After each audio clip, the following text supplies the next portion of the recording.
Running for Beginners, A Beginner's Guide to Running Habits. Written by Jason Smith. Narrated by Chris Brown. Chapter 1. A Beginner's Guide to Running. I once saw the movie Run, Fat Boy, Run, and it was funny to hear that the main character asked if there was a certain technique to it. His friend said, yes, just put one foot in front of the other and, indicating that it was not that complicated. So why write a book, or several books, about running anyway? Because some of these things can really help you see the benefits and prepare better to make the most out of it. I guarantee you that this is not a waste of time, and that you can become a more advanced runner by reading through this material. Running is one of the most natural, beneficial, and convenient forms of exercise available. It's relatively cheap, requires very little specialist equipment, and can be done virtually anywhere at any time. Running burns calories, strengthens the heart, and improves lung capacity, whilst reducing the likelihood of suffering from chronic diseases like diabetes, hypertension, and coronary heart disease. Running has many benefits to offer, but making the successful transition from inactivity to regular pavement pounder can be difficult. This book chapter will show you how to go from being a complete novice to a regular runner in an easy, structured, and progressive way. Phase 1. Preparation. Prior planning prevents a pretty poor performance. So, to make the early stages of running training as easy as possible, let's address these essential points. Running shoes. The correct footwear is essential for safe and comfortable running. The wrong shoes can make running a nightmare. This doesn't mean you need to rush out and buy the most expensive shoes you can afford. Expensive doesn't necessarily mean best. Sure, you can spend $200 on a pair of top-of-the-range shoes, but will they really make you a better runner? Probably not. As a novice runner, we don't need ultra-light racing flats or shoes built for speed. We merely need shoes that offer good cushioning and support. When buying a pair of running shoes, try them on wearing the socks you expect to be running in. Jog around the shoe shop and make sure they feel okay. Wear them in your home for a day or two to make sure they don't cause any discomfort, and don't be afraid to take your unused shoes back to the retailer if they aren't right for you. It's also worth noting that running shoes have an expected lifespan of 4 to 6 months. After this period, the cushioning starts to degrade and the support may diminish. Replace your running shoes often to avoid lower limb injuries. When buying running shoes, make sure you get the advice from a professional salesperson, but be aware they might be on commission and their recommendations could well be influenced by that fact. Running clothes. Whatever you are comfortable in will be fine for running, so long as you can vent when you get hot or add layers when you feel cold. For cold weather running, long sleeves and leggings might be useful, as well as a hat and gloves. In the heat, a sun hat is vital, and shorts and a t-shirt might be more appropriate. If you run at night, it's worth investing in a high-visibility top to avoid becoming a traffic accident statistic, and a light rain jacket might be useful for those damp days. Finally, make sure your running socks are snug-fitting and won't rub to give you blisters. Running routes. It's worth having an idea of where you are going to run before you head out the door on your first workout. Running on the roads is okay, but would you enjoy running in the countryside more? Is your home patch very hilly and consequently going to make your early days as a runner harder than necessary?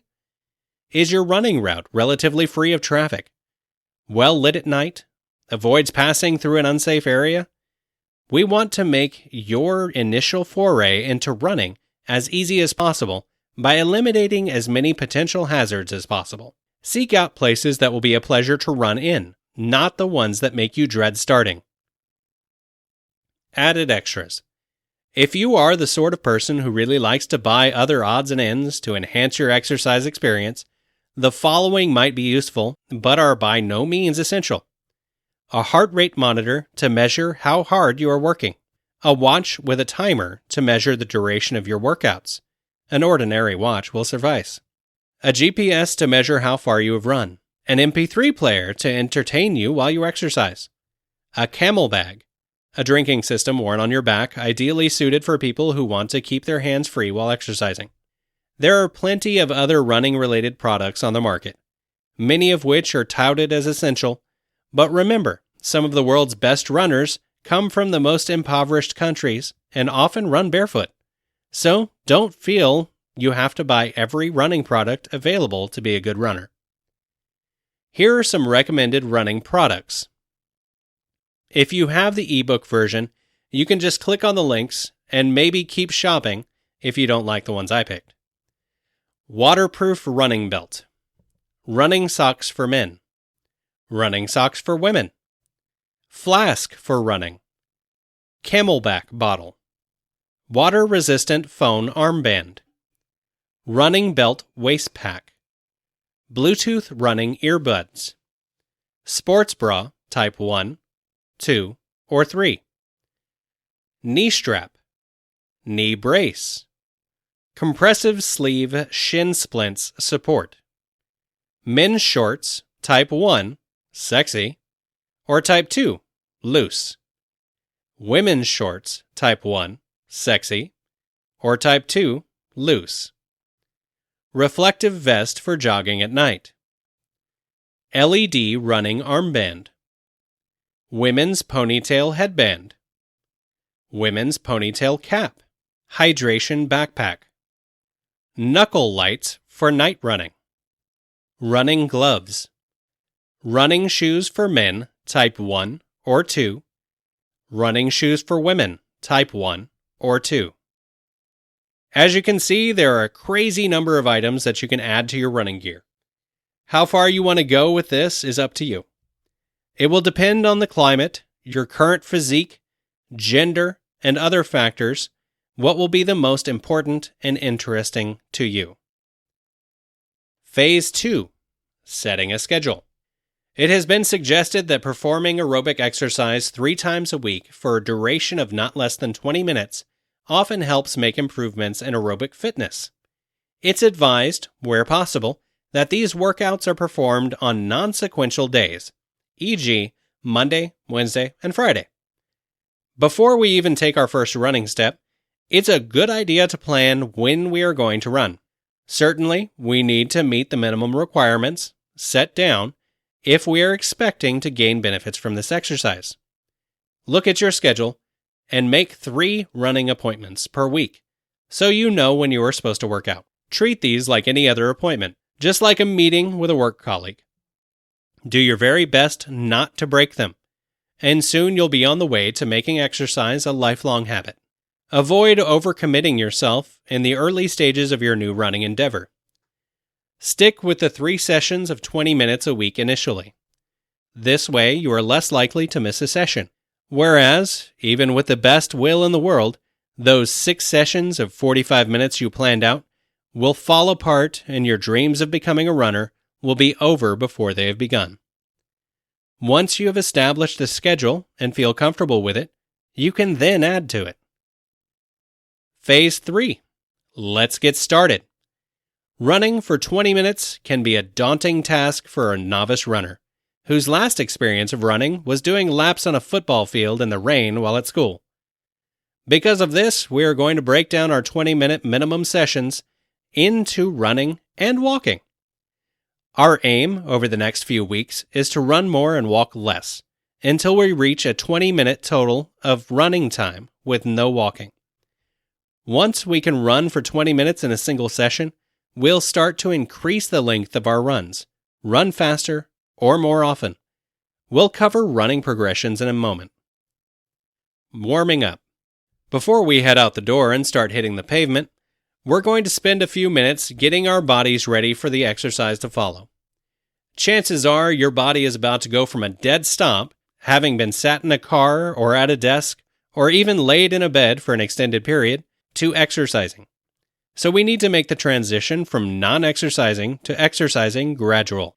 This will enhance your running experience by making the first few minutes of your run less stressful, may prevent injuries, and helps you get your mind ready for exercise as well as your body. Because running is essentially a whole body exercise, it's well worth spending a few minutes warming up all the major joints, the ankles, the knees, and the hips. One of the best ways to do this is by performing some step-ups at the foot of your stairs. After a couple of minutes of step-ups, you should feel a little warmer, and your breathing and heart rate should be elevated. Next, we need to gently stretch out the muscles of the lower body, especially the hamstrings, quadriceps, and calf muscles. If you are unsure of what stretches to perform, do a search on the internet or seek advice from a fitness professional. Spend 10 to 20 seconds on each muscle group in the lower body before heading out the door. We're now ready to head out the door. Walk, run, walk. Our first few sessions are going to begin with walking rather than running. Walking will contribute to the warm-up and overall workout, but will also act as a recovery time when we get tired from running. When walking, make sure you stride out purposely, with your head held high, shoulders held down and back, and arms relaxed and swinging freely. Drive your heels into the floor and push off your toes, walking briskly. You should feel slightly out of breath, having to breathe through your mouth rather than your nose, and you may even begin to sweat lightly. For many exercisers, this power walking will provide workout enough in the early stages of our new fitness regime. If this is the case for you, keep up the walking 3 times a week for 20 minutes per session until you feel ready to try running. I suggest heading away from your start point for 10 minutes, then returning along the same route for your first few sessions until you have an idea of how much distance you can cover in the allotted 20 minutes. If, after a few minutes of walking, you feel comfortable, you should break into a run. When running, concentrate on a heel-toe action, light footfalls, and keeping the upper body relaxed as well as a regular breathing rhythm. Don't set off at a sprint, but at a comfortable run, which you can maintain for at least 1 to 2 minutes. After you have run for 1 to 2 minutes, more or less depending on your individual fitness level, slow down again into your power walk. You should aim to stride out as you did before and do your best to maintain the good walking technique we used a few moments earlier. Repeat this walk, run, walk sequence until you have been exercising for 20 minutes. The intervals of running and walking are completely intuitive. Run or walk for as long as you feel comfortable. If you are feeling tired, walk more. Or if you are feeling okay, run more. Remember that we are only just starting out, and we have plenty of time to increase your speed and/or duration. Once you've completed your 20-minute session, well done by the way, have a gentle stretch to try and minimize any post-exercise muscle soreness. Mildly sore muscles are to be expected after performing a new exercise routine, at least in the early stages. Don't worry if your muscles feel a little bit sore for a day or two after your workouts. You haven't done anything wrong. It's merely your body saying it has done a bit more work than usual. Progression. Now that the first workout is completed, we have a benchmark to compare all subsequent sessions to. The aim of the next few weeks or months is to walk less and run more, until we are able to run for 20 minutes without having to take any walking breaks. You are in charge of how you progress your workout.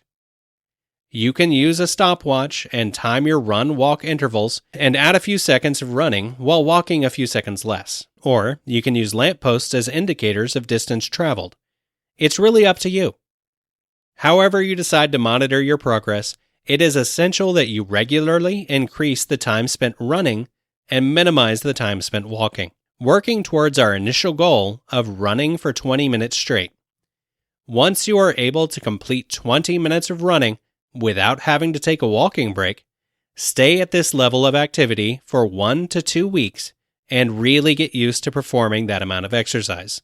Once we have consolidated our progress and have regularly run for 20 minutes 3 times a week for 1 to 2 weeks, you should be ready to push on to new levels of fitness. There are a number of options that you can utilize to make your workouts more demanding, and you can use one or more of these as you see fit. Option 1. Run more often, e.g., 4 times a week. Option 2. Run further, e.g., for 25 minutes. Option 3. Run faster, e.g., run the same route, but aim to do it quicker. As a general rule, it is suggested that we never increase the duration of any single run or our weekly mileage total by more than 10% at a time. This means that if you are running for 20 minutes, don't suddenly increase the duration of your next run to 30 minutes, but to 22 minutes, and so on. Increasing mileage duration in jumps greater than 10% can lead to overuse injuries. Also, it's a good idea to restrict running to no more than 4 to 5 times a week, and make sure you have 1 to 2 days free from physical activity. The body is a wondrous thing, but does need time to repair itself from the rigors of regular exercise. The finish line. It might take weeks or even months to go from the initial walk-run-walk program to running for 20 minutes plus without stopping. But once you manage it, you'll feel an amazing sense of achievement and satisfaction. Chapter 2. Running Tips for Beginners. So you want to start running. That's great. Running is an excellent and affordable workout, and it has plenty of benefits from helping you to lose weight, to become fitter, to be stronger and healthier. Generally, people who run also have more confidence and focus in their professional and personal lives, so there is no reason for you to not start running. If you are completely new to running, here are some top running tips for beginners. Stick to your schedule.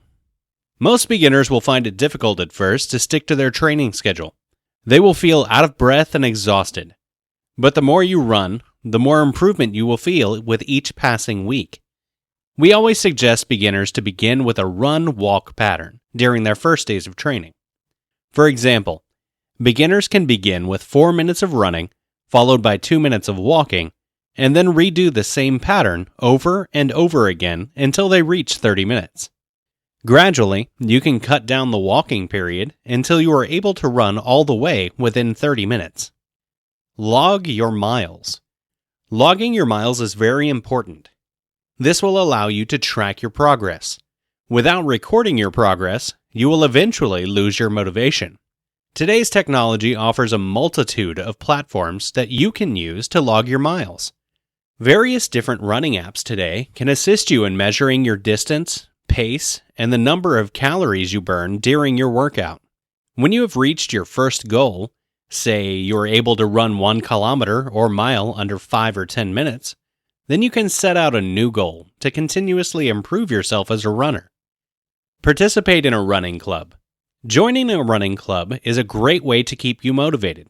You will be able to make friends with like-minded individuals, and if you can only run at night, these people are great companions you can have to keep your runs in the dark safe. Basic running tips for beginner runners. People run for different reasons, but most of them want to improve their running as much as they can, because one would be able to achieve their goal much faster if their overall performance also improves. It may sound hard, but improving your running only involves remembering a number of tips. 1. Invest in good running equipment. I briefly mentioned it before, but let me emphasize again that prior to beginning running, one must invest in the right type of running gear. A good gear allows the runner to perform well without risking comfort. Running shoes are top priority, because your feet will be the ones you'll be using the most. As for clothes, choose the ones that fit right and are made of material which is neither too thin nor too tight. Choose socks made for running, not cotton ones, because they'll only cause blisters on your feet. Sports bras for women and spandex shorts for men are also recommended. Number 2. Plan a good running workout. Carefully plan a good workout and set a certain goal for each stage in the plan. Set weekly goals and make sure you stick to your plans. You can add special exercises and training workouts if you plan to run to improve your speed endurance, and so on. Number 3. Practice warm-ups and cool-downs. Stretches are a must before and after a running workout. Warm-ups prevent muscle stiffness, help increase body temperature, and regulate your breathing, so you'll be able to run more properly. They also help reduce the chances of getting injuries, such as sprains, strains, and muscle cramps. Cool-downs, on the other hand, help decrease the body's temperature and remove the waste products made from working your muscles. Spend 15 to 20 minutes of warm-ups and cool-downs before and after every running exercise, consecutively. Number 4. Find your proper running posture. Running with improper posture can cause injuries to your body. When running, remember to keep your arms at waist level and maintain a good posture, with relaxed hands and shoulders. Avoid bouncing on your feet to reduce pressure on your knees and joints. Number 5. Improve your running performance. Once you've got your posture right, improve your running by doing harder workouts. Remember to increase the hardness gradually and never overwork yourself. Don't do too much too soon, and be patient with your running. If you're able to build a stronger endurance and foundation, you'll find it much easier to improve your running and power later on. Number 6. Keep yourself motivated. Running requires a lot of patience, and it is very important to keep yourself well motivated for you to be able to perform better. A lot of runners never get to finish their workout plan because they lose their motivation and decide to quit altogether. There are a lot of ways to be motivated, such as finding a running partner, joining a running group, and signing up for races. Don't be discouraged if you see little or no improvement, and avoid comparing yourself to other runners. Number 7. Don't forget to stay healthy. Never neglect proper eating and sleeping habits during your running exercises. Pack up on healthy fruits and vegetables, and get an adequate amount of sleep. This will help you to stay healthier and fitter, and you'll be able to run more properly as well. Number 8. It is never too late to start running. It does not matter how old you are. Exercise is good for you. It has been proven in many scientific studies that regular exercise provides you with many benefits, such as more energy, less chance of getting heart disease and cancer, better sleeping patterns, and this list is far from over. I personally knew a guy who was 76 and was in the local newspaper because he regularly went running, played tennis, and went mountain biking and swimming. It was impressive. But it just goes to show you that it's definitely possible if you take the age alone into account. Number 9. Tangible goals. Start running with a goal in mind. This could be weight loss related or performance related. For example, set yourself a goal of running 30 minutes non-stop in 12 weeks' time, or losing 5 kilos in 3 months. If you do not have tangible goals or reasons to keep running, it will be hard to keep on going when the going gets tough, and the initial enthusiasm starts to fade. Believe me, it happens. Number 10. Low intensity. Many runners, beginning and more experienced, make the mistake of running too fast. They run a certain distance and measure their time each and every run.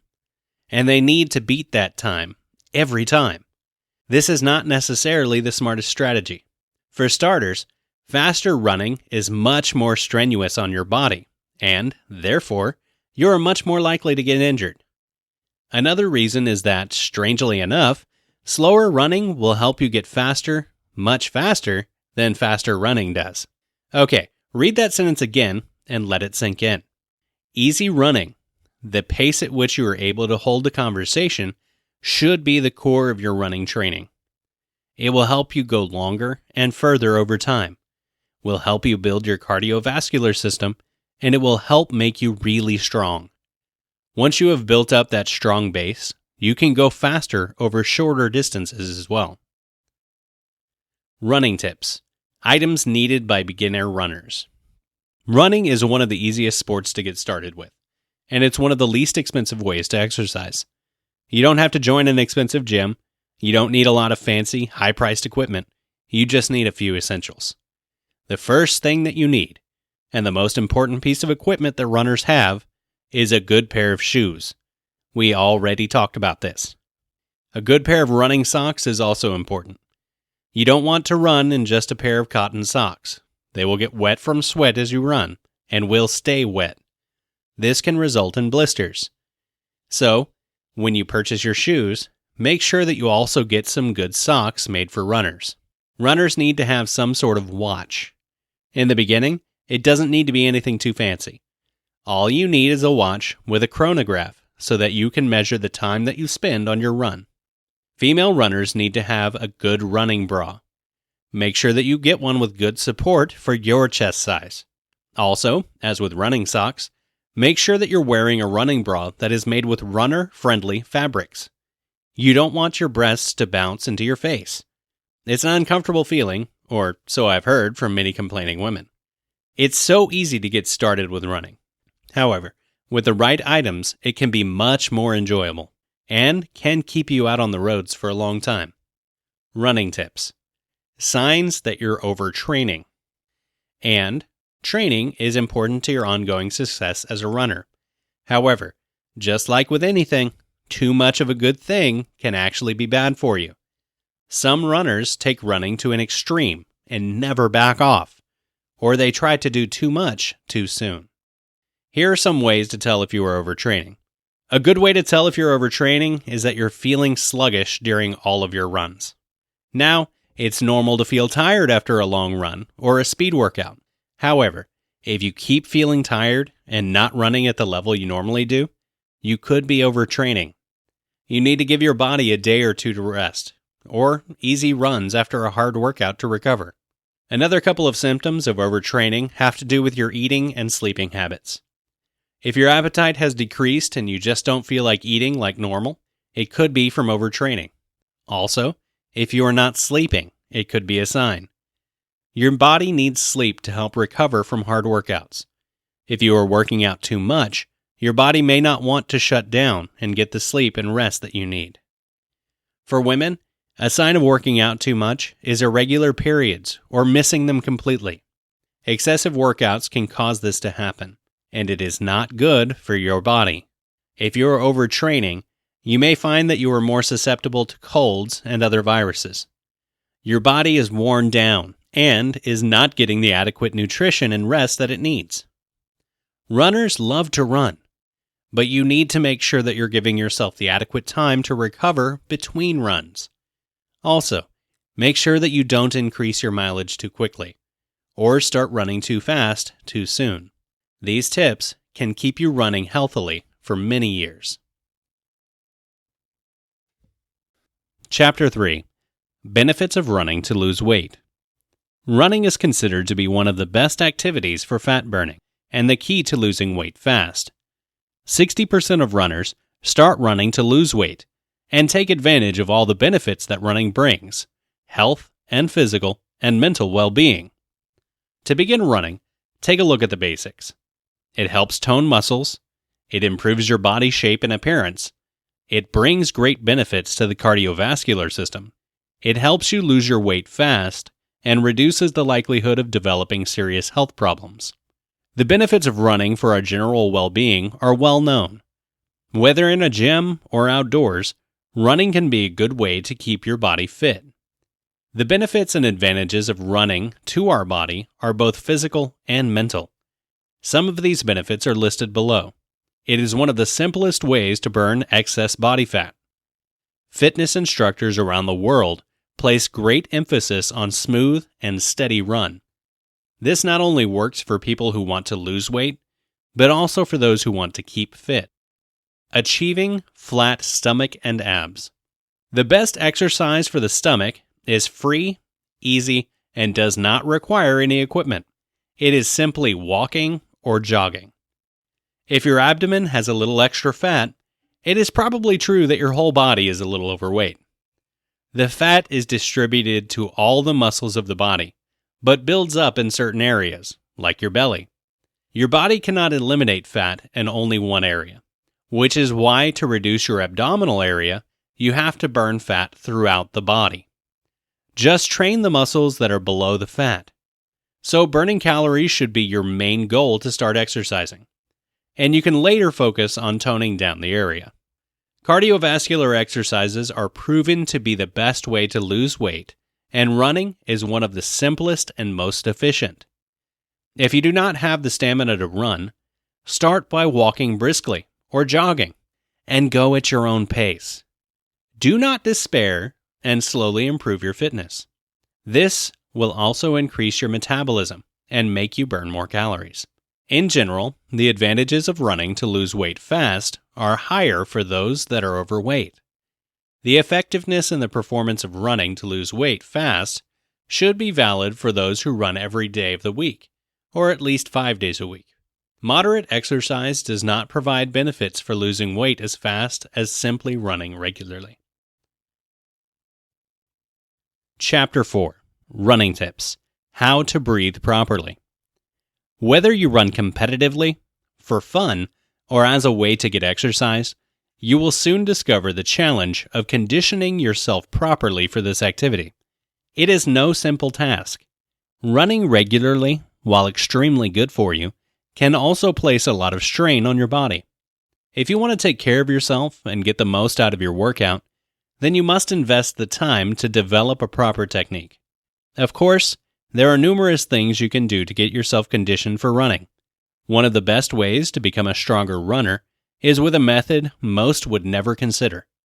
You can develop better running techniques by practicing yoga. This is unbelievable. You cannot afford to turn this chance down before you try it.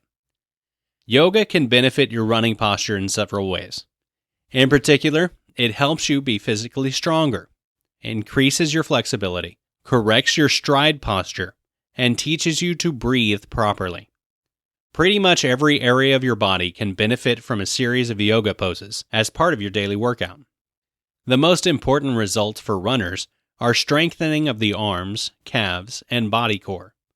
Stronger arms will help you get more out of your stride, while beefing up your calves and abdominal area will help your endurance. Yoga, when done regularly, increases flexibility. This is really significant, since a greater range of motions will translate into a longer stride. However, the best part about learning flexibility through yoga is that you learn proper ways to stretch vital muscle groups. This will substantially lessen your risk of pulling muscles or getting other related running injuries. I mentioned posture. Yoga teaches you the proper posture for running activities. Proper posture is a key to proper breathing, an effective method to conserve energy because it eliminates inefficient movement. While all of these benefits are good, the most obvious benefit to your running quality is the proper breathing technique yoga teaches. Many people underestimate the importance of breathing while running, when, in fact, it is the most essential part. If you cannot breathe properly, your body will not get the necessary oxygen to run your muscles at full force. Whether you want to get a competitive edge, or just feel better on your morning jog, it is crucial to learn proper breathing techniques. One of the biggest deterrents for beginning runners is not knowing how to breathe properly. If you are just starting out in the sport of running, you will know how discouraging it feels to be out of breath after exercising for a fairly short amount of time. So what's the solution? First of all, it helps to understand why we start breathing hard after exerting ourselves. Why we get out of breath. In non-scientific terms, we are simply using up more oxygen to perform an exercise than we are supplying through our breathing. When you first start running, you don't notice your breathing, depending on how fast you go. But after a while, you'll start to feel out of breath. The point of needing more oxygen is called our anaerobic threshold. How training helps. If you are just beginning an exercise program, your anaerobic threshold level will be quite low compared to that of a more experienced athlete. Your goal is to gradually increase that level through training until you can run long distances comfortably without getting out of breath. People who run marathons are a great example of this. Their bodies get tired long before they are ever out of breath. As a beginning runner, you have to focus on increasing your anaerobic threshold without being discouraged before you get there. Don't go out with more experienced runners. You'll be really struggling to try and keep up. Don't try to run every day either. Your body needs time to recover. Here are some more key points for you to follow. Nose or mouth. Many people ask whether you should breathe through their nose or mouth when they're running. As you start out, you will be trying to get as much oxygen as possible. And most people at this level breathe with both their nose and mouth. As you get fitter, you'll find that you will naturally inhale mostly through your nose and exhale through your mouth. Deep breathing. Don't try to breathe too deeply as you run, or you'll run out of oxygen. Again, as you get in better shape, having more oxygen should happen naturally. Your fitness level and breathing pattern are closely related. It takes some time before you'll be able to run consistently without getting out of breath. Simply be patient and monitor your progress to see the improvement. Keeping a running log is a great way to do this. Chapter 5. How to Start an Injury-Free Running Program. Running is the most convenient of all sports. Not only that, but running on a regular basis can save your life. According to many studies, running sheds more weight than other training programs, wards off heart-related problems, makes you look younger, and helps you get into the best shape of your life. The reasons running is good for you are almost endless. Therefore, if you're eager to start running but don't know where to start, here are a few beginner's tips that can help. Walk, run, walk. Some more background about the already mentioned walk, run, walk method. The walk, run, walk program was first introduced by the legendary Jeff Galloway and has helped revolutionize the way that we look at running and exercising. The WRW method is easy and straightforward. The program is comprised of 2 alternating segments. You run for a specific time to build endurance and burn off mad calories. Then take a walking break for recovery and rejuvenation. The on-off training intensity is the ideal approach for building endurance and stamina without running the risk of injury or burnout. As the training progresses forward, you'll definitely get stronger and fitter. Avoid injuries. The biggest hurdle most beginning runners face is injuries. Therefore, any preventative measures you can take can help you stay consistent with the training, while at the same time achieving health goals such as weight loss or superior stamina. Make sure to do the following for preventing running injuries. Start slowly and build the intensity up gradually. Always start with a warm-up and end the session with a cool-down. Develop good running mechanics, such as relaxation and forefoot landing. Don't run too much on paved roads or the sidewalk. Instead, do the bulk of the training on softer terrain, such as grass or dirt trails. Take ample breaks and let yourself recover, especially after a hard training session. The rule of thumb is that you need to start implementing these training guidelines immediately and adjust your approach accordingly. Otherwise, you won't achieve any progress. Chapter 6. Beginner Running Tips for the Overweight. For an overweight person, starting a running program is really tricky. In fact, most fat people shy away from running training. This is a big mistake. And here's why. If you're overweight, running can be your best ally in fighting those extra pounds and keeping them off for good. Not only that, but running can tone your body, reduce stress levels and the risk of heart problems, boost your fitness levels, and so on. Here is the step-by-step guideline for starting a running program for the overweight person. First step, prepare mentally. Mental preparation means getting your mind ready for the activity ahead. Most beginners find it hard to start running, not only for the lack of physical skill. Mental readiness, especially beliefs, but the values, play a crucial role as well. For instance, if you don't believe that you can be a runner, then doing this activity will be much harder. See, beliefs determine what we can and or can't do in life. Hence, having the wrong beliefs usually leads to mediocre results. Therefore, make sure you have the right mindset prior to getting out of the door. One way you could do this is by using visualization techniques. This is a powerful process that can help you build enough confidence and belief in your latent capabilities. The best way to do this process is to visualize your body as you wish it to be. Doing so will entice your mind to behave in the manner you want it to act. Second step, walk, run, walk. Most beginners try to run immediately, only to suffer from injuries and disappointment afterwards. Obviously, this is not the best approach. Most running injuries are the result of doing too much, too soon, without giving the body enough time to adapt to the sport. The best approach is to start off slowly and build the intensity up gradually. A walk, run, walk program is the rule. Following this simple program can ease you into the sport of running without hurting yourself. On a typical WRW program, you'll be asked to do two main things. Walk for a specific time, then go for a running interval at a moderate pace. That's it. No crazy sprinting or hill running. For instance, on your next workout, walk for a full 5 minutes as a warm-up. Run straight for 30 to 45 seconds. Then take a walking break until you feel comfortable to run again. This alternating pattern can help you gradually build stamina while training within your skill level. Each workout session should not last for more than 30 minutes each, 3 times per week. And as you get stronger and fitter, you should make your running intervals longer and ease up on the walking. Thanks again for buying my book. If you have a minute, please leave a positive review. I take reviews seriously and always look at them. This way, you are helping me provide you better content that you will love in the future.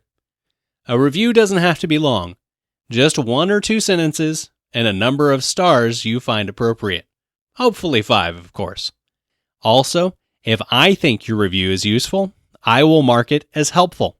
This will help you become more known on Amazon as a decent reviewer, and will ensure that more authors will contact you with free ebooks in the future. This is how we can help each other. Take a look at these other books too. Mind Gym: Training and Thinking with the Mind of an Ace Athlete. Mind Gym: The Best Exercises to Aid True Athletes. Mind Gym: Sports Quotes and Stories of Self-Discipline. Disclaimer: this information is provided as is. The author, publishers, and/or marketers of this information disclaim any loss or liability, either directly or indirectly, as a consequence of applying the information presented herein, or in regard to the use and application of said information. No guarantee is given, either expressed or implied, in regard to the merchantability, accuracy, or acceptability of the information. The pages within this book have been copyrighted. This has been Running for Beginners, a beginner's running guide to running habits. Written by Jason Smith. Narrated by Chris Brown. Copyright 2017 by Jason Smith. Production copyright 2017 by Jason Smith.